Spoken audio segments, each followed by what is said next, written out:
দেশের শান্তির জন্য আপনি কেন এমপি পদ সরে দিতে বলছিলেন? না, আমি বলছি যে যদি এমন কোনো পরিস্থিতি হয় যে আমার এমপি পদ থেকে সরে গেলে দেশে শান্তি আসবে বা দেশের মানুষের উন্নতি হবে, আমি এটা বুঝাইতে চাচ্ছি যে কোনো পদের জন্য আমি কোনো পক্ষ অবস্থান নেওয়া বা না নেওয়ার বিষয়টা প্রশ্ন, আপনি কেন ছাত্রছাত্রীদের পক্ষ হয়ে কথা বলছেন?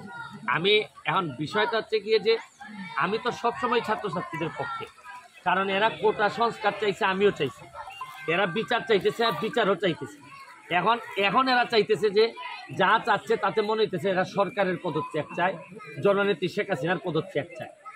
যারা জীবনে ঠিকমতো কলমাও পড়তে পারে না, এরা না মেধা না কোটা, এগুলা নিয়ে এদের চিন্তা না। এদের চিন্তা হলো সামান্য একটা ব্রিজ দিলে এই ব্রিজে পার হয়ে তারা যাইতে পারবে। দেখেন আপনি এই যে আজকের এই ব্রিজটা করাতে আমার এলাকায় এই পর্যন্ত মনে হয় 37 থেকে 38টা ব্রিজ আমি এই মাত্র 6 মাসে আমি উদ্বোধন করতে পারছি। এটা আমার জন্য একটা বড় পাওয়া। আপনি দেখেন আগে কি ছিল, এটা একটু দেখাইতে চাই। এইটাও আমি বানাই দিছিলাম, পরে এটাকে আবার আবার পুরা পাকা করা হইলো। পানির স্রোতটা দেখেন, এখানে কত মানুষের যে কষ্ট হইতো। আমি জানি যে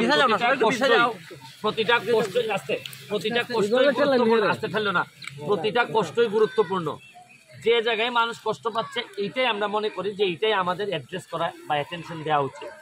এটা আজকে এই বাচ্চারা আহত হয়েছে, নিহত হয়েছে, এটাও আমরা দুঃখ প্রকাশ করি, আমরা প্রতিবাদ করি, আমরা বিচারের দাবি জানাই। একই সাথে বিভিন্ন সরকারি স্থাপনা ধ্বংস যারা করছে তাদেরও বিচারের আওতায় নিয়ে আসার দাবি জানাই।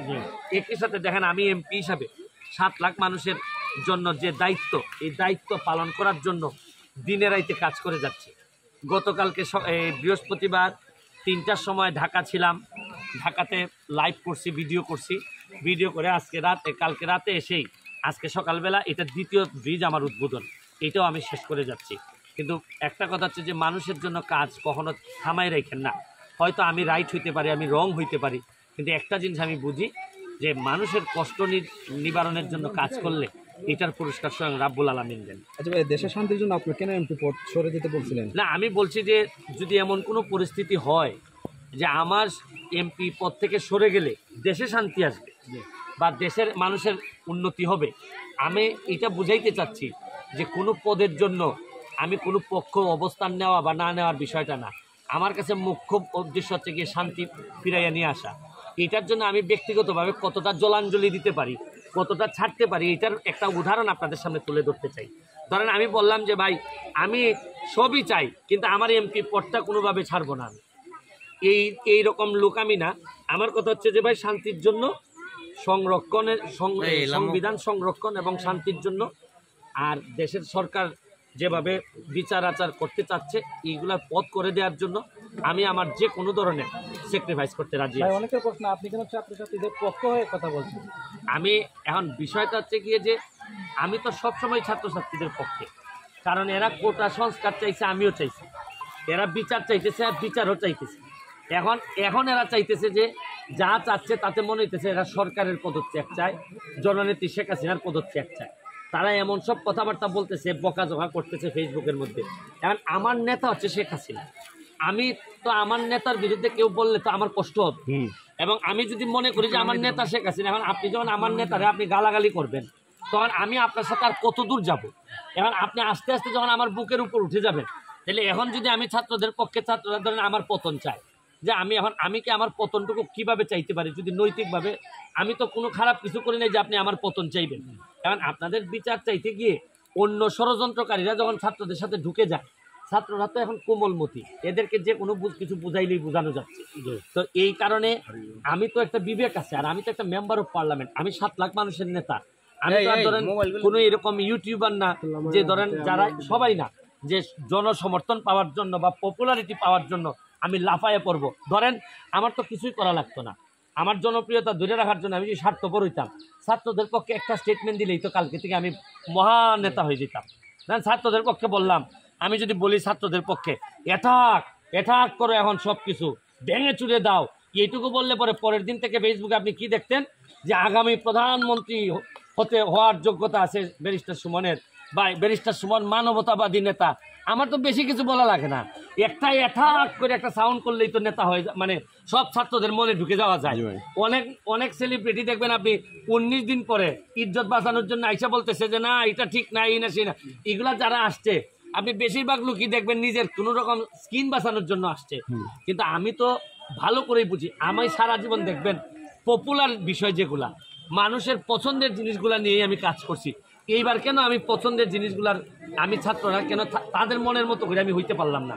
কারণ হচ্ছে কি আমি জানি যে এটা একটা বড় গেম চলতেছে, বড় ষড়যন্ত্র চলতেছে রাষ্ট্রের বিরুদ্ধে। ছাত্ররা তো আর জানে না, ছাত্ররা কি শুক্র শনিবারে যেহেতু ধ্বংসযজ্ঞ হবে এরা কি জানে? এরা জানে না। কিন্তু আমি তো জানি, আমি তো রাষ্ট্রের বিভিন্ন গুরুত্বপূর্ণ মানুষের সাথে আমার জানাশোনা আছে, আমি ইনফরমেশন জানি। এই জন্যই এদের সাথেই আমি আসি। কিন্তু এরা যেভাবে আমারে চায় হয়তো আমি এইভাবে থাকতে পারি না। ভাই শুনেন, আমার তো বুঝতে হবে যে আপনি যদি আমার নেতাকে, আপনার অধিকার আছে, আমার নেতাকে আপনি পছন্দ করেন না, আপনার যা ইচ্ছা আপনি বলেন, কিন্তু আমারে তো পছন্দ করার অধিকারটুকু দিবেন। এখন আমি তারে পছন্দ করি এই কারণে যদি আপনি আমারে ঘৃণা করেন, আমারে দালাল বলেন, মুনাফিক বলেন, বেঈমান বলেন, বলতে পারেন, কারণ আমি বিশ্বাস করি আপনার বলার স্বাধীনতা আছে। ভাই এখনো আন্দোলন কমছে না কেন? বর্তমানে কারা আন্দোলন করছে? ছাত্রছাত্রীরা করছে নাকি? এখন তো আপনারা জানেনই, জামাত শিবির, জঙ্গি, বিএনপি যারা আছে সবাই ছাত্রদের কাঁধের উপর ভোট দিয়ে এরা বিভিন্ন ধরনের ধ্বংসলীলা চালাবে, এটা পরিষ্কার হয়ে গেছে। বাম যারা যারা আছে, সুবিধা বঞ্চিত যারা ছিল, তারা সবাই এখন একটা রেগুলেশন চাচ্ছে।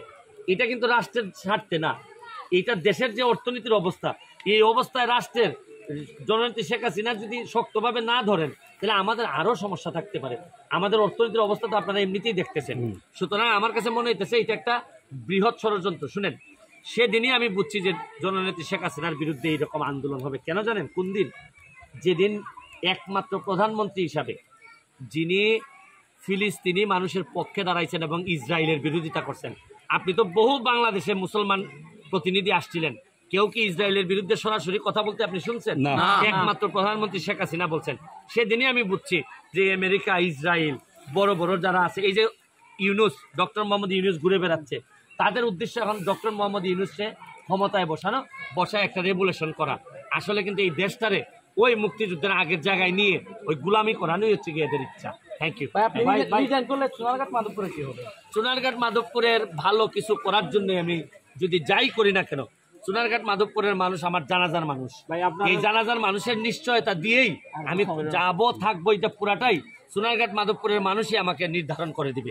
কারণ আপনি একটা জিনিস খেয়াল করে দেখেন, কোটা আন্দোলনে কিন্তু সোনারঘাট মাধবপুরের অনেক মানুষ আছে যারা ছাত্র, তারা মনে করে সুমন ভাই ঝাঁপাইয়ে পড়ে না কেন, এরা তো আমারই ভোটার। এখন বেশিরভাগ ভোটার যদি মনে করে না সুমন ভাই আপনি যেহেতু আপনি কোটা আন্দোলনে আমাদের সাথে ছিলেন আপনি চলে যান, বেশিরভাগ মানুষ যদি সোনারঘাট মাধবপুরের মনে করে আপনি চলে যান, আমার চলে যেতে কোনো অসুবিধা নেই। এটার জন্য যে আমার ভোট পর্যন্ত ওয়েট করা লাগবে, শুনেন আপনার মনে যদি আমি থাকতে না পারি, শুধু পদে থাকার জন্য আমি থাকবো না। Thank you.